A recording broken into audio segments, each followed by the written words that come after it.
Hai semuanya, balik lagi di aku baca buku video. Kok baca buku video sih? Baca buku Harry Potter yang keempat, Harry Potter dan Piala Api. Sekarang di chapter 6. Judulnya Tugas Kedua. Kayaknya tebel nih. Tugas Kedua. Oh my god. Wow, mungkin durasinya bisa sampai sejaman. Oke, langsung aja. Tugas kedua. Katamu kau sudah memecahkan petunjuk telur itu, kata Hermione jengkel. Pelankan suaramu, kata Harry berang. Aku cuma perlu merenungkannya lagi, oke? Harry, Ron, dan Hermione duduk di meja paling belakang di kelas mantra. Mereka sedang berlatih kebalikan mantra panggil hari ini. Mantra usir. Mengingat potensi kecelakaan yang bisa terjadi bila benda-benda berterbangan di kelas, Profesor Flitwick telah memberi masing-masing anak setumpuk bantal untuk dipakai berlatih. Teorinya adalah bantal tidak akan melukai kalau melenceng dari target. Teori yang bagus, tetapi yang terjadi lain lagi. Sasaran Neville parah sekali sehingga berkali-kali tak sengaja dia membuat benda-benda yang lebih berat berterbangan di kelas. Profesor Flitwick misalnya.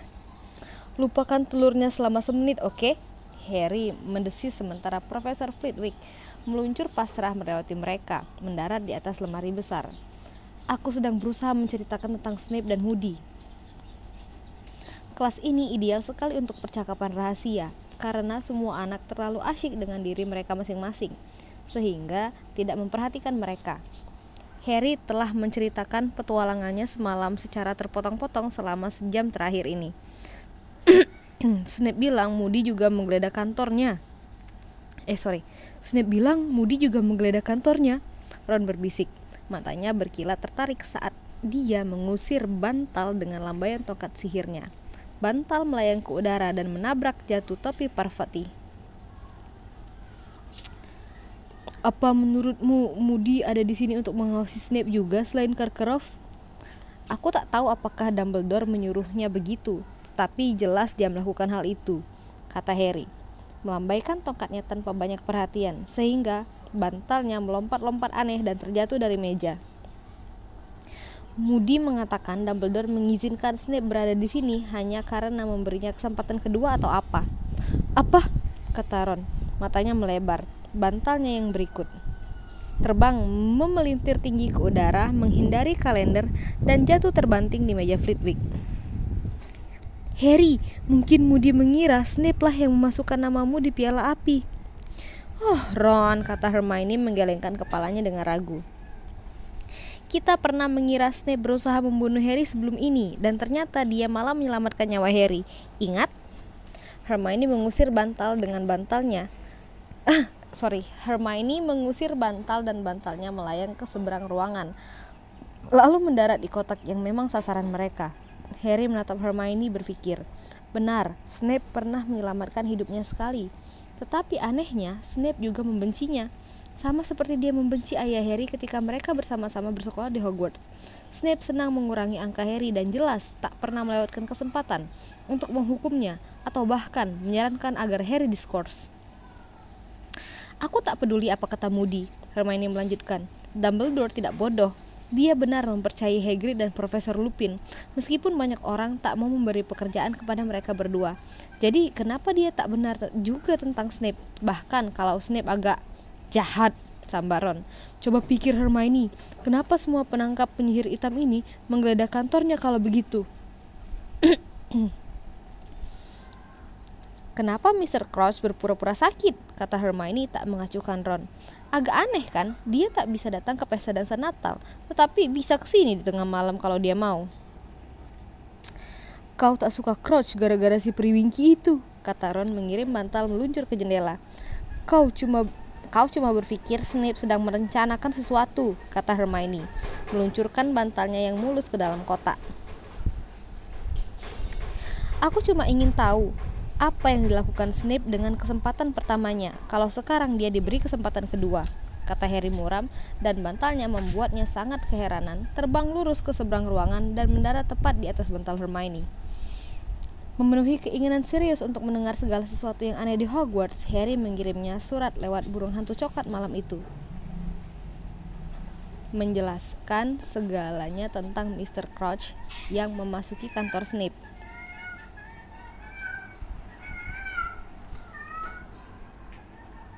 Kemudian Harry dengan bersemangat mengalihkan perhatiannya pada masalah paling penting yang dihadapinya. Bagaimana bisa bertahan di bawah air selama 1 jam pada tanggal 24 Februari. Ron cukup menyukai ide menggunakan mantra panggil lagi. Harry telah menjelaskan tentang alat bernafas untuk menyelam dan Ron tak mengerti kenapa Harry tidak memanggil saja satu alat itu dari toko magel terdekat. Hermione mematikan usul ini dengan menjelaskan bahwa sekalipun Harry berhasil mempelajari bagaimana menggunakan alat bernafas itu dalam batas waktu 1 jam yang diberikan, dan itu tak mungkin, dia jelas akan didiskualifikasi karena melanggar undang-undang internasional tentang kerahasiaan sihir.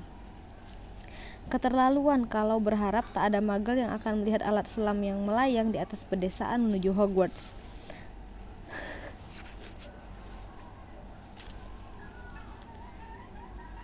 Tentu saja, solusi paling ideal adalah kau bertransfigurasi menjadi kapal selam atau apa, kata Hermione. Sayang kita belum mempelajari transfigurasi manusia. Kita baru akan belajar itu di kelas 6, dan bisa kacau jadinya kalau kau tak tahu apa yang kau lakukan. Yah, aku tak mau kesana kemari dengan periskop menyembuli kepalaku, kata Harry. Kurasa aku bisa mencoba menyerang orang di depan Moody. Mungkin dengan begitu dia mau menyihirku. Tapi kurasa dia tak akan mengizinkan kau memilih mau jadi apa, kata Hermione serius. Tidak, kurasa kesempatan terbaikmu adalah menggunakan mantra tertentu. Maka Harry merasa bahwa tak lama lagi dia sudah akan muak dengan perpustakaan sehingga tak mau ke situ lagi seumur hidup. Membenamkan diri sekali lagi di antara buku-buku berdebu, mencari mantra yang bisa memungkinkan manusia hidup tanpa oksigen. Tetapi meskipun dia, Ron, dan Hermione telah mencari setiap waktu makan siang pada malam hari dan sepanjang akhir minggu, meskipun Harry sudah meminta izin tertulis dari Profesor McGonagall untuk menggunakan seksi terlarang, dan bahkan meminta bantuan Madam Pinch, petugas perpustakaan yang pemarah dan mirip burung nasar, mereka tak menemukan apa-apa yang bisa membantu Harry melewatkan 1 jam di bawah air dan masih bisa hidup untuk menceritakan pengalamannya. Getar-getar kepanikan yang sudah dikenalnya mulai mengganggu Harry sekarang, dan sulit baginya untuk berkonsentrasi di kelas lagi. Danau yang selama ini diterima begitu saja oleh Harry sebagai bagian halaman sekolah, menarik matanya setiap kali dia berada di dekat jendela kelas. Hamparan air dingin yang gelap, yang kedalaman dan kegelapannya mulai terasa sama jauhnya dengan bulan. Sama seperti sebelum dia menghadapi naga ekor berduri, waktu berjalan cepat seakan ada yang telah menyihir jam agar berjalan ekstra cepat. Masih seminggu sebelum tanggal 24 Februari, masih ada waktu, masih 5 hari, pasti dia akan segera mendapat pemecahan. 3 hari lagi, tolong, aku menemukan cara, tolong. Ketika tinggal 2 hari lagi, Harry tak doyan makan lagi. Satu-satunya hal menyenangkan pada waktu makan hari Senin adalah pulangnya si burung hantu coklat yang dikirimkannya kepada Sirius. Harry menarik perkamennya, membuka gulungannya, dan melihat surat terpendek yang pernah ditulis Sirius kepadanya. Kirim tanggal kunjungan Hogsmeade berikutnya dengan burung ini. Harry membalik perkamen itu dan memeriksa belakangnya, berharap melihat sesuatu yang lain, tetapi perkamen itu kosong. Akhir minggu sesudah minggu depan, bisik Hermione yang telah membaca surat dari belakang bahu Harry. Ini, pakai pena buluku dan langsung kirim balik burung ini. Harry menuliskan tanggal itu di balik surat Sirius, mengikatkannya ke kaki si burung hantu, dan mengawasi burung itu terbang lagi. Apa yang diharapkannya? Petunjuk bagaimana bertahan hidup di bawah air. Dia kelewat asyik menceritakan kepada Sirius segalanya tentang Snape dan Moody, sampai lupa sama sekali menyebutkan tentang tugas keduanya. Buat apa dia mau tahu tanggal kunjungan Hogsmeade berikutnya? Tanya Ron. Entahlah, kata Harry lesu. Kebahagiaan sesaat yang berkobar di hatinya ketika melihat burung hantu itu telah padam. Ayo, saatnya pemeliharaan satwa gaib. Apakah Hagrid berusaha menebus karena telah mengajar mereka squirt ujung meletup, atau karena hanya tinggal 2 squirt yang tersisa, atau karena dia mau membuktikan bahwa dia bisa melakukan apa saja yang dilakukan Profesor Grubbly Plank? Harry tak tahu. Tetapi Hagrid meneruskan pelajaran tentang unicorn itu setelah dia kembali mengajar. Ternyata Hagrid tahu sama banyaknya tentang unicorn seperti yang diketahuinya tentang monster, walaupun jelas bahwa Hagrid kecewa unicorn tak punya taring. Hari ini dia berhasil menangkap 2 anak unicorn. Tak seperti unicorn dewasa, keduanya keemasan. Parvati dan Lavender memekik kegirangan melihat mereka. Bahkan Pansy Parkinson harus bersusah payah menyembunyikan kesenangannya. Lebih mudah dilihat daripada yang dewasa, Hagrid memberitahu kelasnya. Mereka berubah perak ketika berumur kira-kira 2 tahun, dan tanduknya tumbuh pada usia 4 tahun. Belum berbulu putih bersih sebelum benar-benar dewasa, kira-kira 7 tahun. Mereka lebih jinak sewaktu masih bayi, tak begitu keberatan pada anak laki-laki. Ayo maju sedikit, kalian boleh belai mereka kalau mau, beri mereka gula batu ini. Kau baik-baik saja, Harry, gumam Hagrid. Menyisih sedikit, sementara sebagian besar anak-anak mengurumuni kedua bayi unicorn. Ya, kata Harry. Cuma gelisah kata Hagrid. Sedikit, kata Harry. Harry, kata Hagrid, menepukkan tangannya yang besar ke bahu Harry, sehingga lutut Harry tertekuk karena keberatan. Aku akan cemas kalau belum melihat kau kalahkan ekor berduri itu. Tapi sekarang aku tahu kau bisa lakukan apa saja kalau kau mau. Aku sama sekali tidak cemas. Kau akan baik-baik saja. Sudah berhasil pecahkan petunjukmu, kan? Harry mengangguk. Tetapi bahkan saat mengangguk itu, dorongan gila untuk mengakui bahwa dia sama sekali tak punya bayangan bagaimana bisa bertahan hidup di dasar danau selama 1 jam menguasainya.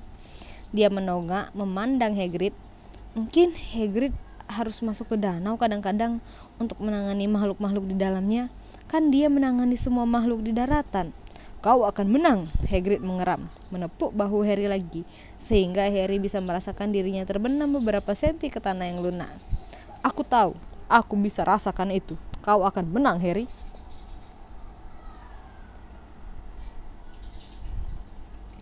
Harry tak tega menghapus senyum yakin dan bahagia di wajah Hagrid. Berpura-pura tertarik pada bayi unicorn, dia memaksa diri tersenyum dan maju untuk ikut membelai unicorn bersama yang lain.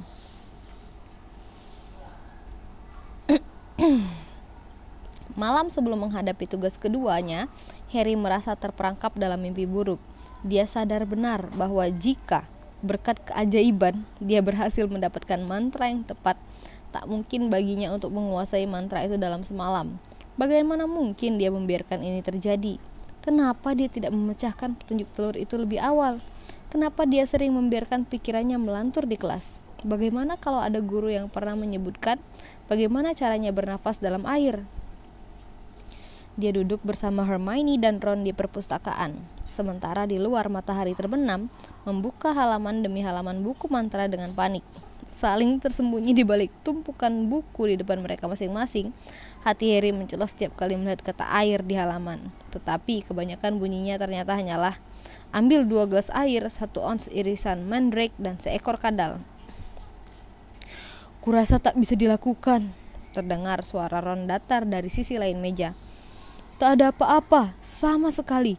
Yang paling dekat hanyalah mengeringkan genangan air dan kolam, mantra kemarau. Tapi mana cukup kuat untuk mengeringkan danau. Pasti ada pemecahannya, gumam Hermione memindahkan lilin ke dekatnya. Matanya lelah sekali. Dia membaca tulisan kecil-kecil buku kutukan dan mantra kuno yang terlupakan dengan hidung cuma 2,5 senti dari halaman.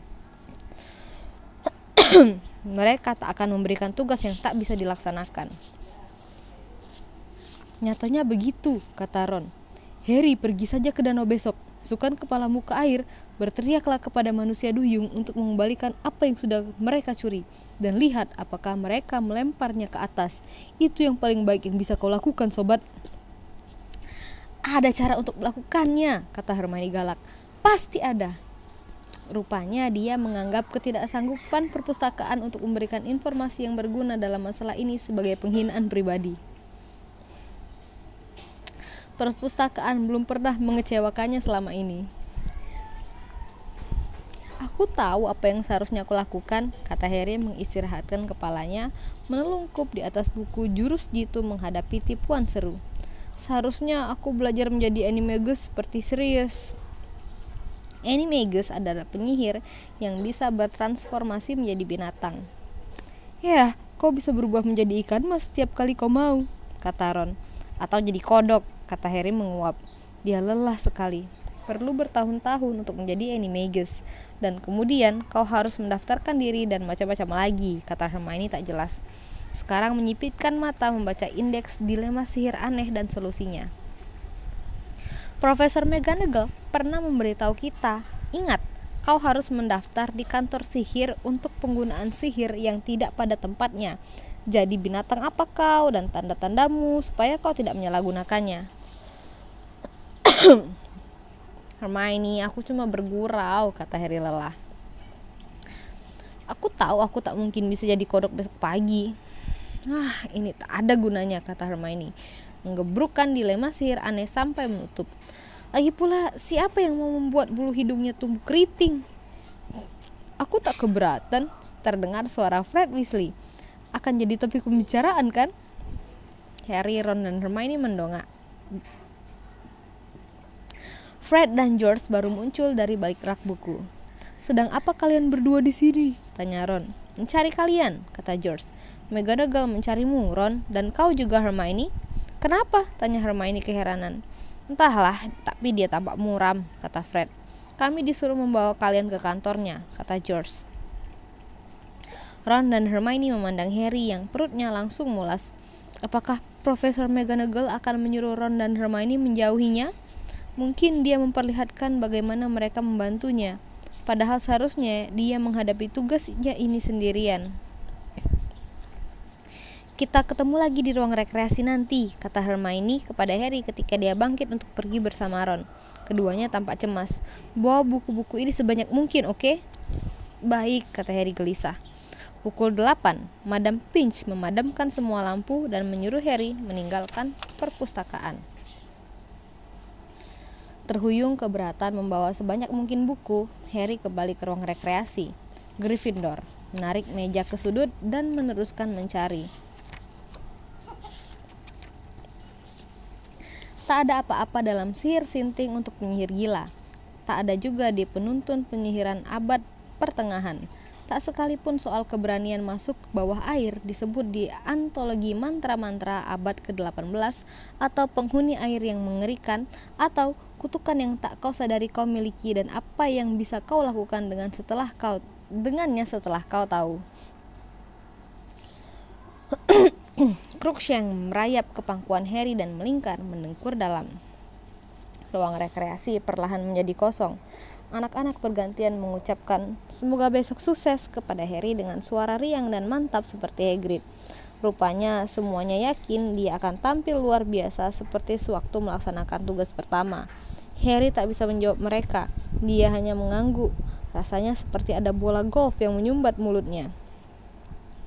10 menit sebelum tengah malam, dia tinggal sendirian di ruang rekreasi bersama Crookshanks. Dia telah mencari di semua buku yang tersisa, dan Ron dan Hermione belum juga kembali. Sudah berakhir, kata Harry kepada dirinya sendiri. Kau terpaksa harus ke danau besok pagi dan memberitahu para juri. Harry membayangkan dirinya menjelaskan dia tak bisa melakukan tugasnya. Dia membayangkan Bagman yang matanya melebar keheranan, senyum gigi kuning Karkaroff yang puas. Dia nyaris bisa mendengar Fleur Delacour mengatakan, aku sudah tahu dia terlalu muda. Dia masih kecil. Dia melihat Malfoy menyalakan rencana Potter baunya di bagian depan penonton dan melihat wajah Hagrid yang kecewa tak percaya.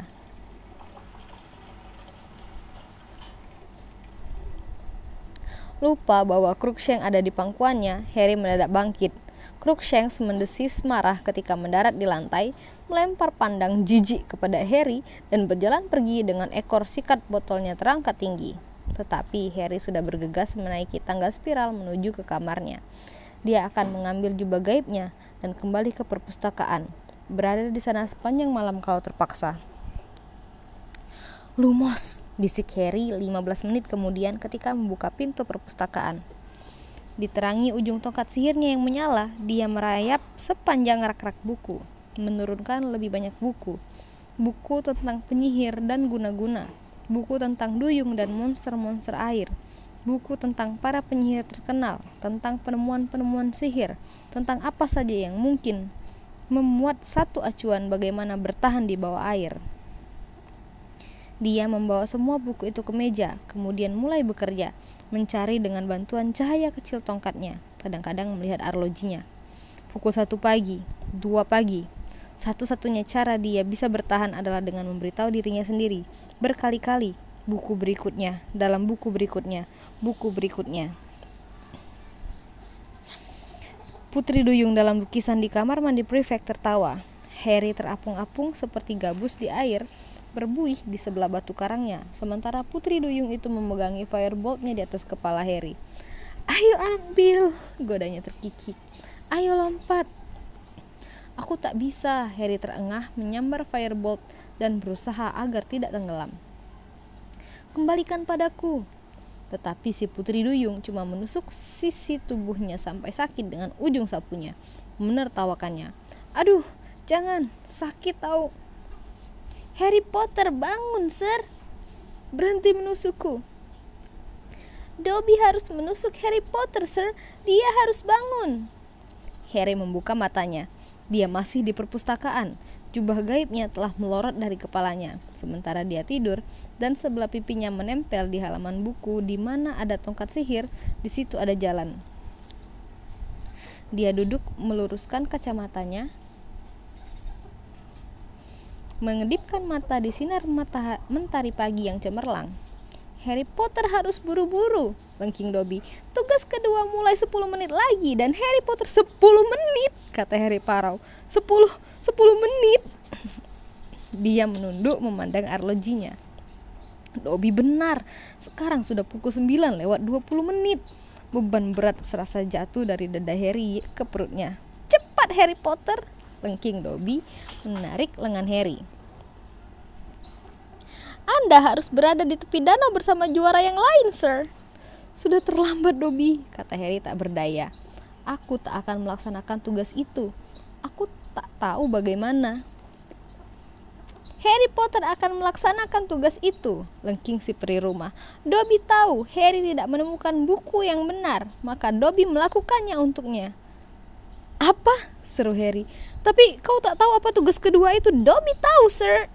Harry Potter harus masuk ke dalam danau dan menemukan Weasley-nya." "Menemukan apa?"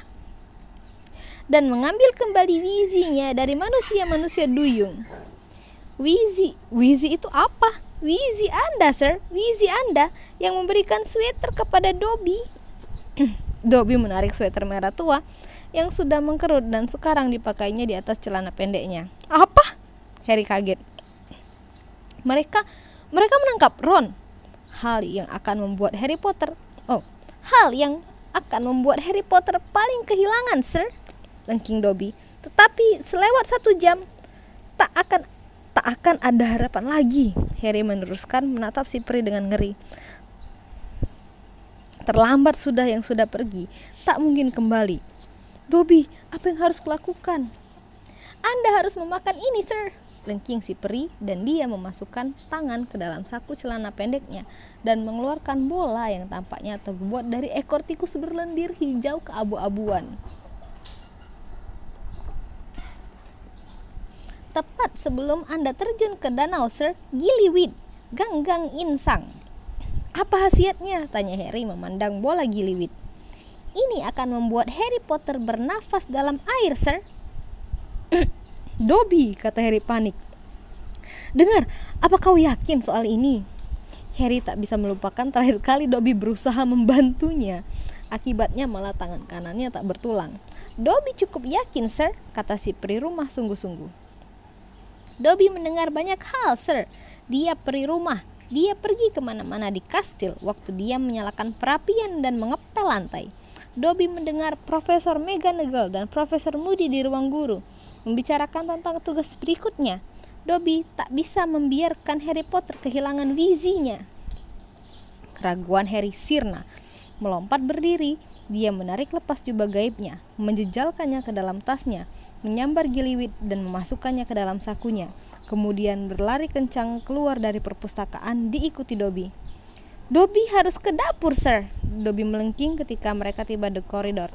Dobby akan dicari. Semoga berhasil, Harry Potter, Sir. Semoga berhasil. Sampai nanti, Dobby, Harry berteriak dan dia berlari sepanjang koridor dan menuruni tangga tiga kali langkah. Di aula depan masih ada beberapa anak yang ketinggalan. Semua meninggalkan aula besar sehabis sarapan dan menuju pintu ek ganda untuk menonton tugas kedua.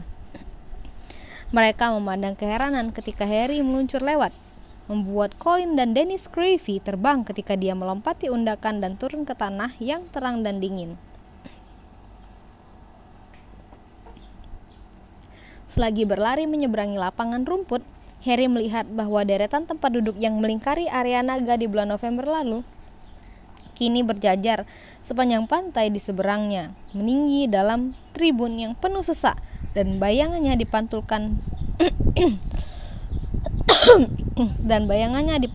danau di bawahnya. Celoteh bergairah para penonton bergema aneh di air ketika Harry berlari kencang mengelilingi tepi danau menuju para juri yang duduk di belakang meja bertaplak emas di tepi air. Cedric, Fleur, dan Crumb berada di sebelah meja juri memandang Harry meluncur ke dekat mereka. Saya datang. Harry tersengal, berhenti di genangan lumpur dan tak sengaja menciprati jubah Fleur. Dari mana kau? Tanya suara mencela yang sok berkuasa. Tugas sudah hampir dimulai. Harry berpaling. Percy Weasley duduk di meja juri. Mr. Crouch tak bisa datang lagi. Sudah Percy, kata Ludo Bagman yang tampak lega sekali melihat Harry. Biarkan dia mengatur nafas dulu. Dumbledore tersenyum kepada Harry, tetapi Karkaroff dan Madame Maxim sama sekali tak tampak senang melihatnya. Jelas tampak sekali dari ekspresi wajah mereka bahwa mereka semula mengira Harry tak akan muncul. Harry membungkuk, tangan di lutut, terengah mengatur nafas. Sebelah dadanya sakit sekali seakan ada pisau tertancap di antara rusuknya. Tetapi tak ada waktu untuk mencabutnya. Ludo Bagman sekarang berjalan di antara para juara, mengatur mereka berdiri di pantai dengan jarak masing-masing 3 meter. Harry berada di paling ujung di sebelah Crumb yang memakai celana renang dan memegangi tongkat sihirnya dalam posisi siap pakai. Kau baik-baik saja, Harry? Bagman berbisik ketika dia menjauhkan Harry kira-kira semeter lagi dari Crumb. Tahu apa yang akan kau lakukan? Yah, Harry tersengal, menggosok rusuknya. Bagman meremas bahu Harry dengan cepat dan kembali ke meja juri. Dia mengacungkan tongkat sihirnya ke leher seperti waktu di Piala Dunia, berkata, "Sonorous!" dan suaranya membahana menyeberangi air yang gelap mencapai tribun. Nah, semua juara kita sudah siap melaksanakan tugas kedua, yang akan dimulai pada tiupan peluitku. Mereka punya waktu tepat 1 jam untuk memperoleh kembali apa yang telah diambil dari mereka. Pada hitungan ketiga kalau begitu. 1, 2, 3. Peluit bergema nyaring memecahkan kesunyian udara yang dingin. Penonton meledak dalam tepuk dan sorakan. Tanpa melihat apa yang dilakukan para juara lain, Harry melepas sepatu dan kaos kakinya, menarik keluar gumpalan Gillyweed dari dalam sakunya, menjejalkannya ke mulutnya dan berjalan masuk ke danau. Airnya dingin sekali sehingga Harry merasa kulit kakinya terselomot seperti kena api, bukan air dingin. Jubahnya yang basah kuyup memberatinya ketika dia berjalan ke tempat yang lebih dalam. Sekarang air sudah mencapai atas lututnya. Dan kakinya yang mati rasa terpeleset lumpur dan bebatuan licin. Dia mengunyah Gillyweed sekeras dan secepat mungkin. Rasanya berlendir dan alot seperti tentakel gurita. Ketika air mencapai pinggangnya, dia berhenti, menelan, dan menunggu sesuatu terjadi. Dia bisa mendengar tawa para penonton dan tahu dia pasti kelihatan tolol berjalan masuk ke dalam air tanpa menunjukkan kemampuan sihir.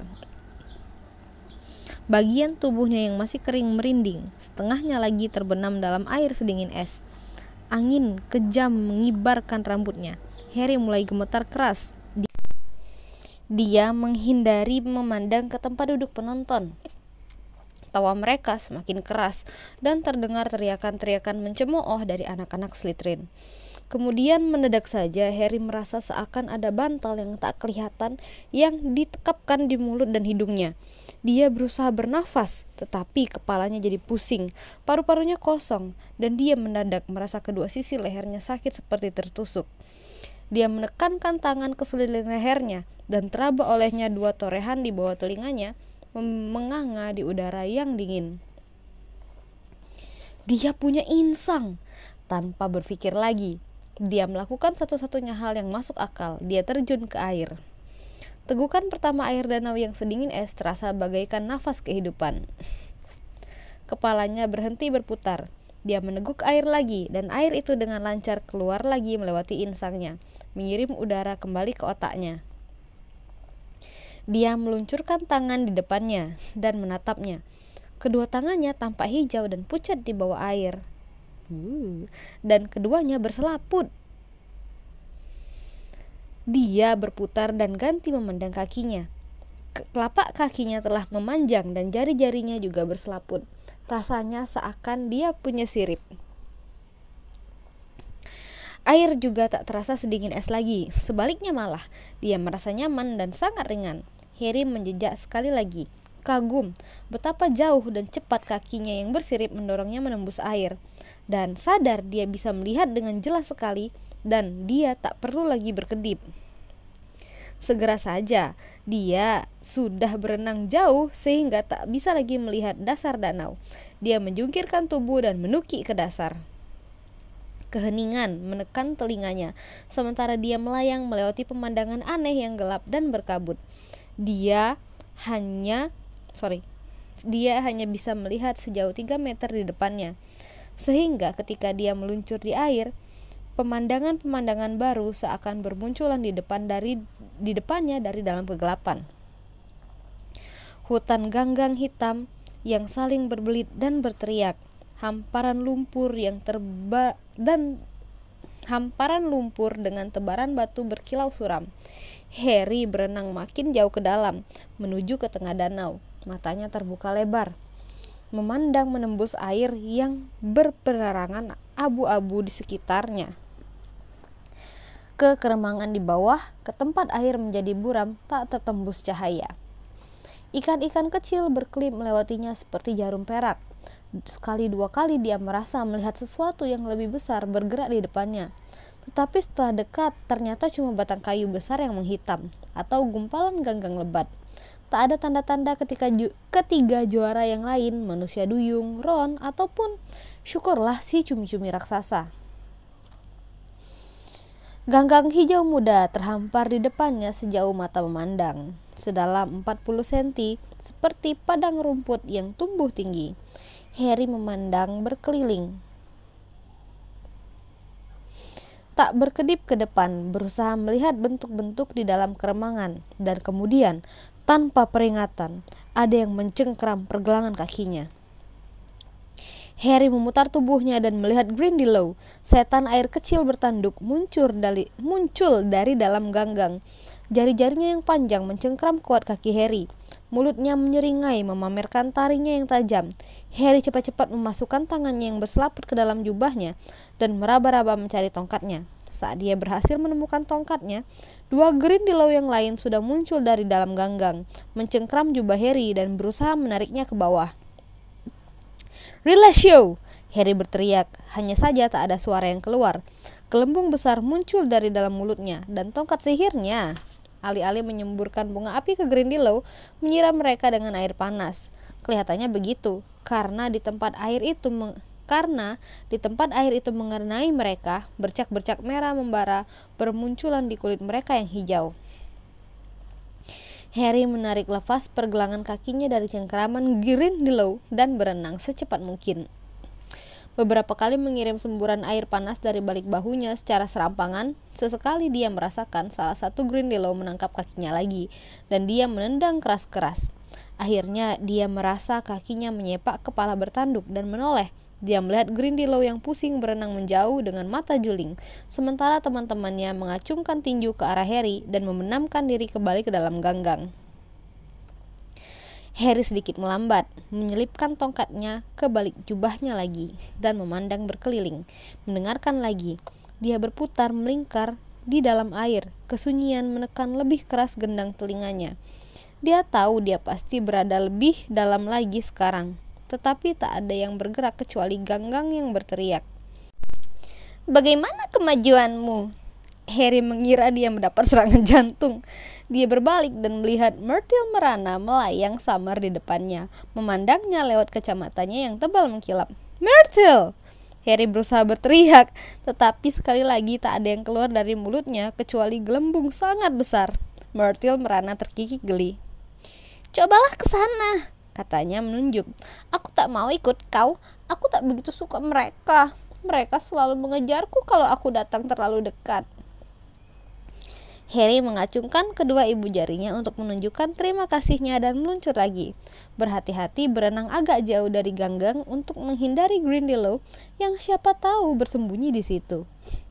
Dia berenang kira-kira 20 menit paling tidak. Dia melewati hamparan luas lumpur hitam sekarang yang berpusar keruh ketika dia lewat. Kemudian akhirnya dia mendengar potongan nyanyian duyung yang sangat diingatnya. "1 jam penuh kau harus mencari dan mengambil kembali yang telah kau curi." Yang telah kami curi. Harry berenang lebih cepat dan segera saja melihat batu karang besar muncul dari dalam air keruh di depannya.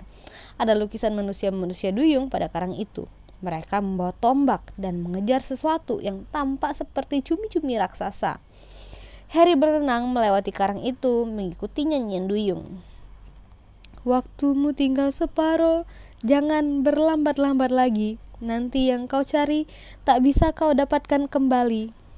Sekelompok gua batu yang ditumbuhi ganggang mendadak muncul dalam keremangan dari segala jurusan.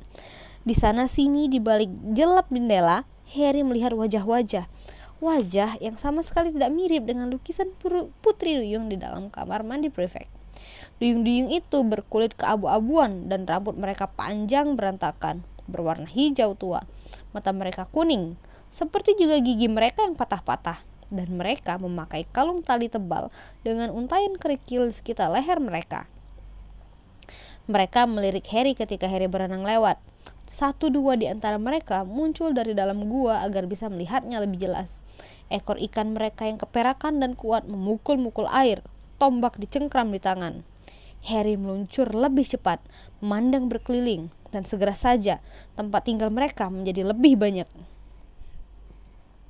Beberapa di antaranya punya halaman berumput, dan dia bahkan melihat Grindylow piaraan yang diikat di tiang di depan pintu. Duyung-duyung bermunculan dari segala jurusan, memandangnya dengan bergairah, menunjuk-nunjuk tangan dan kakinya yang berselaput, saling berbicara di balik tangan. Harry membelok di sudut dan pemandangan aneh terlihat di depan matanya.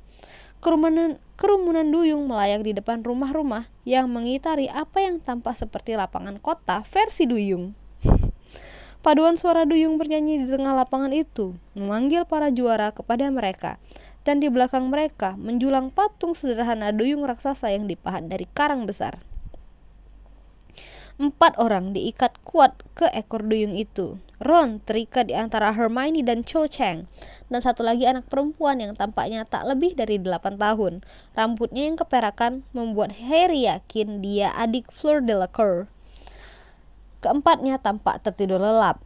Kepala mereka terkulai ke bahu, dan gelembung-gelembung kecil tak hentinya keluar dari mulut mereka. Harry meluncur mendekati para sandera, setengah mengira para duyung akan menurunkan tombak dan menyerangnya. Tetapi mereka tidak berbuat apa-apa. Tali rumput laut yang mengikat para tawanan ke patung itu tebal, licin, berlendir, dan sangat kuat. Sesaat terlintas di benak Harry pisau yang dihadiahkan Sirius kepadanya Natal yang lalu. Terkunci di dalam kopernya di kastil 1/4 kilo jauhnya, tak ada gunanya baginya. Harry memandang berkeliling. Sebagian besar duyung yang mengelilinginya membawa tombak. Dia berenang gesit mendekati duyung pria setinggi kira-kira 2 meter dengan jenggot hijau panjang dan kalung choker yang terdiri atas taring ikan hiu dan berusaha memeragakan gerak mau meminjam tombak. Si duyung tertawa dan menggelengkan kepala. "Kami tidak membantu," katanya dengan suara kasar dan parau. "Ayolah," kata Harry berkeras, tetapi hanya gelembung-gelembung yang keluar dari mulutnya. Dan dia berusaha menarik tombak dari duyung itu, tetapi si duyung menariknya kembali, masih menggeleng dan tertawa. Harry berputar mencari sesuatu yang tajam, apa saja. Karang berserakan di dasar danau. Dia menyelam dan mengambil sepotong karang yang sangat tajam dan kembali ke patung. Dia mulai menetak-netak tali yang mengikat Ron. Dan setelah beberapa menit bekerja keras, tali itu putus. Ron melayang, pingsan beberapa senti dari dasar danau, terhanyut sedikit ke air surut. Harry memandang berkeliling. Tak ada tanda-tanda ketiga juara lainnya. Apa maunya mereka? Kenapa mereka tidak bergegas? Harry menoleh ke Hermione, mengangkat karangnya yang tajam, dan mulai menetak ikatannya juga. Langsung saja, beberapa pasang tangan kuat abu-abu menahannya. 6 duyung menariknya menjauh dari Hermione, menggeleng kepala mereka yang berambut hijau dan tertawa. "Ambil sandramu sendiri," salah satu dari mereka bicara kepadanya. "Tinggalkan yang lain." "No way," kata Harry berang, tetapi hanya 2 gelembung besar yang muncul. "Tugasmu adalah mendapatkan kembali temanmu sendiri, tinggalkan yang lain."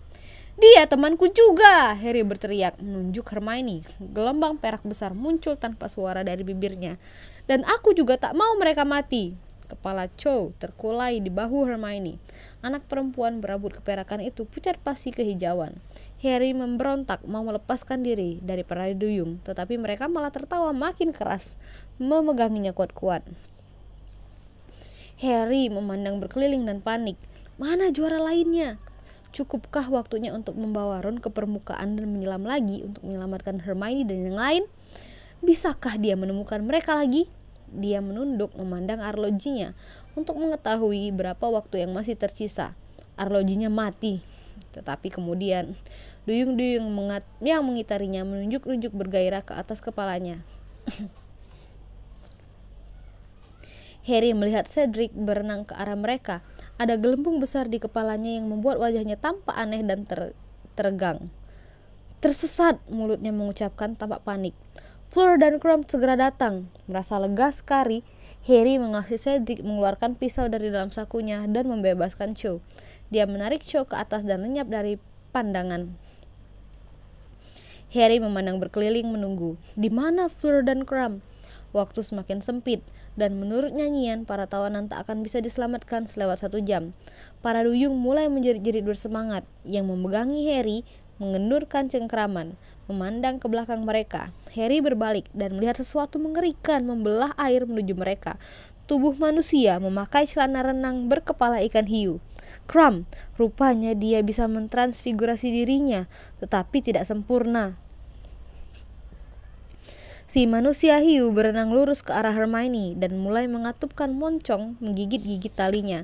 Masalahnya, posisi gigi-gigi baru Krum sedemikian rupa sehingga susah sekali digunakan menggigit sesuatu yang lebih kecil daripada lumba-lumba. Dan Harry yakin kalau Krum tidak berhati-hati, dia akan menggigit putus Hermione. Meluncur maju, Harry menghantam bahu Krum keras-keras dan mengangkat karang tajamnya. Krum menyambarnya dan mulai memotong ikatan Hermione. Dalam waktu beberapa detik saja, dia sudah berhasil membebaskannya. Dia menyambar pinggang Hermione dan tanpa menoleh ke belakang, mulai meluncur ke atas menuju permukaan danau. Sekarang bagaimana? Pikir Harry putus asa. Jika dia bisa yakin Fleur pasti datang. tetapi tak ada tanda-tandanya. Tak ada yang bisa dilakukannya kecuali dia menyambar karang yang tadi dijatuhkan Crumb. Tetapi para duyung sekarang mengerumuni Ron dan anak perempuan kecil itu, menggelengkan kepala mereka. Harry mencabut tongkat sihirnya. "Minggir!" Hanya gelembung yang keluar dari mulutnya, tetapi dia mendapat kesan para duyung memahaminya. Karena mereka mendadak berhenti tertawa. Mata mereka yang kekuningan terpancang pada tongkat sihir Harry dan mereka tampak ketakutan.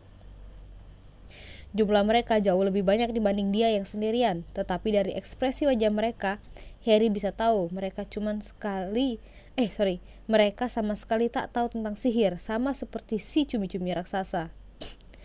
"Kalian punya waktu sampai hitungan ketiga," Harry berteriak. Gelembung-gelembung menyelembur dari mulutnya, tetapi dia mengangkat 3 jarinya untuk memastikan mereka menangkap maksudnya.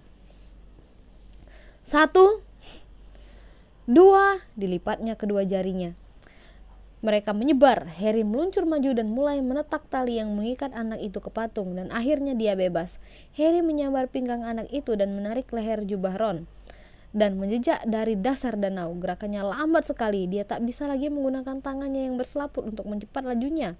Dia menggerakkan kakinya yang bersirip sekuat tenaga, tetapi Ron dan adik Fleur seperti karung berisi kentang yang menyeretnya ke bawah kembali. Harry mengarahkan matanya ke atas, meskipun dia tahu pasti masih berada jauh di bawah air dan air di atasnya sangat gelap.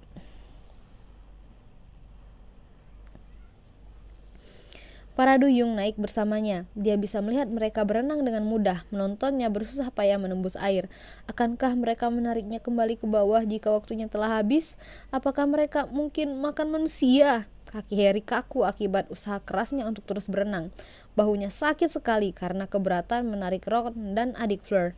Dia bernafas dengan susah payah. Sisi lehernya terasa sakit lagi. Dia jadi sadar sekali betapa basahnya air di mulutnya. Tetapi kegelapan sudah mulai memudar sekarang. Dia bisa melihat cahaya di atasnya. Dia menendang keras-keras dengan siripnya. Tetapi ternyata sekarang sudah tinggal kakinya. Air mengucur lewat murunya ke paru-parunya. Dia mulai merasa pusing, tetapi dia tahu cahaya dan udara cuma tinggal 3 meter di atasnya. Dia harus sampai ke sana. Harus. Harry menjejakkan kakinya begitu keras dengan cepat sehingga rasanya otot-ototnya menjerit memprotes. Otaknya serasa digenangi air dan dia tak bisa bernafas. Dia perlu oksigen. Dia harus terus. Dia tak boleh berhenti. Dan kemudian dia merasa kepalanya menembus permukaan air danau. Udara segar yang dingin menyengat wajahnya. Dia menghirupnya, merasa seakan belum pernah bernafas dengan benar dan tersengal. Dia menarik Ron dan si anak perempuan ke atas bersamanya. Di sekelilingnya, kepala-kepala berambut hijau berantakan ikut bermunculan, tetapi mereka tersenyum kepadanya. Penonton di tribun bising sekali, berteriak-teriak dan menjerit-jerit.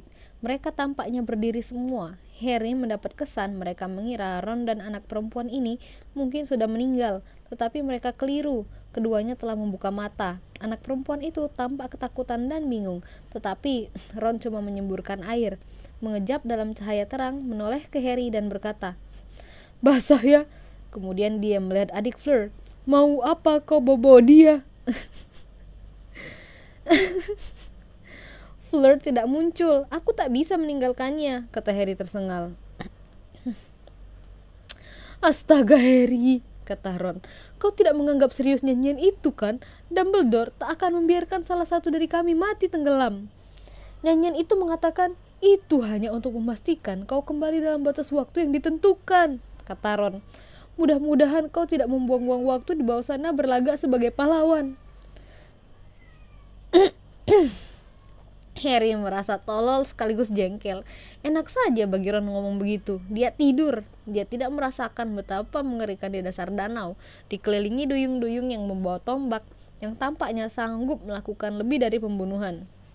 "Ayo," kata Harry pendek, "bantu aku membawanya. Kurasa dia tak begitu pandai berenang." Mereka menarik adik Fleur melintasi air menuju pantai tempat para juri berdiri menonton. 20 duyung menemani mereka seperti pengawal kehormatan.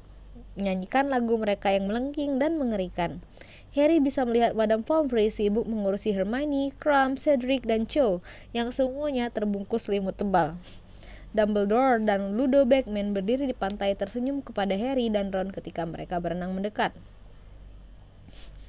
Tetapi Percy yang tampak sangat pucat dan lebih muda dari biasanya terjun ke air menyambut mereka, sementara Madame Maxime berusaha menahan Fleur Delacour yang histeris meronta-ronta ingin kembali ke air. Gabriel! Gabriel! Apakah dia hidup? Apakah dia luka? Dia baik-baik saja, Harry berusaha memberitahunya, tetapi dia lelah sekali sampai nyaris tak bisa bicara apalagi berteriak. Percy menyambar Ron dan menariknya ke tepi. Lepaskan Percy, aku tak apa-apa. Dumbledore dan Bagman menarik Harry berdiri. Fleur telah melepaskan diri dari Madame Maxime dan memeluk adiknya. Gara-gara Grindylow, mereka menyerangku. Oh, Gabriel, kupikir, kesini kau, kata Madame Pomfrey. Dia menyambar Harry dan menariknya ke tempat Hermione dan yang lain, membungkusnya rapat-rapat dalam selimut sehingga Harry merasa dia memakai jaket ketat dan menuangkan ramuan sangat panas ke tenggorokannya. Asap mengepul dari lubang telinganya. Harry, hebat sekali, seru Hermione. Kau berhasil menemukan caranya. Kata Harry. Dia mau memberitahu Hermione tentang Dobby, tapi terpandang oleh Karkaroff yang mengawasinya. Dia satu-satunya juri yang tidak meninggalkan meja, satu-satunya juri yang tidak menunjukkan tanda-tanda senang dan lega bahwa Harry, Ron, dan adik Fleur telah kembali dengan selamat. Ya, betul, kata Harry sengaja mengeraskan suaranya sedikit agar Karkaroff mendengarnya. Ada kumbang air di rambutmu, Hermione, kata Krum. Harry mendapat kesan Krum ingin mengembalikan perhatian Hermione kepada dirinya, mungkin untuk mengingatkannya bahwa dia baru saja menyelamatkannya dari dalam danau. Tetapi Hermione menyapu kumbang itu dengan tak sabar dan berkata, "Tapi kau jauh melampaui batas waktu, Harry. Apakah lama kau baru berhasil menemukan kami?" Tidak, aku menemukan kalian cukup cepat. Harry merasa makin tolol. Sekarang setelah keluar dari air, jelas bahwa tindakan pengamanan Dumbledore tidak akan memungkinkan kematian salah satu sandera hanya karena juara mereka tidak muncul. Kenapa tadi dia tidak cuma menyambar dan langsung naik? Dia akan jadi orang pertama yang kembali. Cedric dan Krum tidak membuang-buang waktu mencemaskan orang lain. Mereka tidak menanggapi nyanyian duyung itu dengan serius. Dumbledore berjongkok di tepi air, berbicara serius dengan tampaknya kepala para duyung. Duyung perempuan yang bertampang galak dan liar. Dia mengeluarkan bunyi melengking yang biasa dikeluarkan duyung jika mereka berada di atas air. Jelas Dumbledore bisa berbahasa duyung. Akhirnya dia bangkit, berpaling kepada rekan-rekan jurinya yang berkata, "Konferensi sebelum pemberian angka, kukira." Para juri berkerumun mendekat. Madame Pomfrey telah membebaskan Ron dari cengkeraman Percy. Dia membawa Ron kepada Harry dan yang lain, memberinya selimut dan ramuan merica mujarab. Kemudian pergi menjemput Fleur dan adiknya. Wajah Fleur terluka di banyak tempat dan jubahnya robek, tetapi dia tampaknya tak peduli. Dia juga tak mengizinkan Madame Pomfrey membersihkan luka-lukanya. "Rawatlah Gabriel," katanya. Kemudian dia menoleh kepada Harry. "Kau menyelamatkannya," katanya terengah, "meskipun dia bukan sanderamu." "Iya," kata Harry yang sekarang sepenuh hati berharap tadi dia meninggalkan ketiga anak perempuan itu terikat di patung. Fleur membungkuk, mencium Harry 2 kali pada masing-masing pipi. Harry merasa wajahnya terbakar dan tak akan heran kalau asap mengepul dari telinganya lagi. Kemudian berkata Ron, "Dan kau juga membantu." "Ya," kata Ron tampak sangat berharap. "Ya, sedikit." Fleur membungkuk dan menciumnya juga. Hermione tampak marah, tapi kemudian suara Ludo Bagman yang dikeraskan secara sihir membahana di sebelah mereka, membuat mereka semua terlonjak dan para penonton diam sehingga suasana sunyi senyap. "Para hadirin sekalian, kami telah mengambil keputusan. Kepala Duyung Markus telah memberitahu kami apa persisnya yang terjadi di dasar danau, dan karena itu kami memutuskan untuk memberikan nilai berdasarkan nilai tertinggi 50 kepada masing-masing juara sebagai berikut. Miss Fleur Delacour, meskipun mendemonstrasikan penggunaan mantra gelembung kepala yang hebat, dia diserang oleh Grindylow ketika mendekati sasarannya dan gagal menyelamatkan sanderanya. Kami memberikannya angka 25. Penonton bertepuk. Aku layak mendapatkan 0, kata Fleur parau menggelengkan kepalanya yang cantik. Mr. Cedric Diggory yang juga menggunakan mantra gelembung kepala yang pertama kembali membawa sanderanya meskipun dia kembali 1 menit melewati batas waktu 1 jam. Sorak gemuruh dari anak-anak Hufflepuff. Harry melihat Cho memandang Cedric dengan wajah berseri. Dengan demikian kami memberinya angka 47. Semangat Harry merosot. Jika Cedric melewati batas waktu, apalagi dia. Mr. Victor Crumb menggunakan transfigurasi yang tidak sempurna, meskipun demikian efektif, dan kembali nomor 2 dengan membawa sanderanya. Kami memberinya angka 40. Karkaroff bertepuk keras sekali, tampak sangat superior. Mr. Harry Potter menggunakan Gillyweed dengan sangat efektif. Bagman meneruskan. Dia kembali paling akhir dan jauh melewati batas waktu 1 jam. Meskipun demikian, kepala para duyung memberitahu kami bahwa Mr. Potter yang pertama tiba di tempat para sandera dan bahwa keterlambatan kembaliannya dikarenakan tekadnya untuk menyelamatkan semua sandera, bukan hanya sanderanya sendiri. Ron dan Hermione memberi Harry pandangan separuh jengkel, separuh bersimpati. Sebagian besar juri. Sambil mengatakan ini, Bagman melempar pandang sangat sebal kepada Karkaroff, menganggap ini menunjukkan sifat akhlak yang baik dan layak mendapat nilai tinggi. Meskipun demikian, angka Mr. Potter adalah 45. Perut Harry serasa melonjak. Sekarang kedudukannya seri dengan Cedric. Untuk meraih tempat pertama, Ron dan Hermione yang sama sekali tidak menyangka terpana menatap Harry, kemudian tertawa dan ikut bertepuk keras bersama penonton yang lain. Wah Harry! Ron berteriak.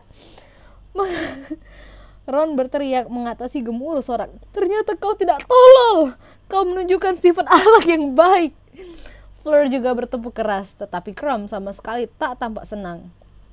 Dia berusaha mengajak Hermione ngobrol lagi, tetapi Hermione terlalu sibuk bersorak untuk Harry. Tugas ketiga dan terakhir akan berlangsung sore hari pada tanggal 24 Juni, Bagman melanjutkan.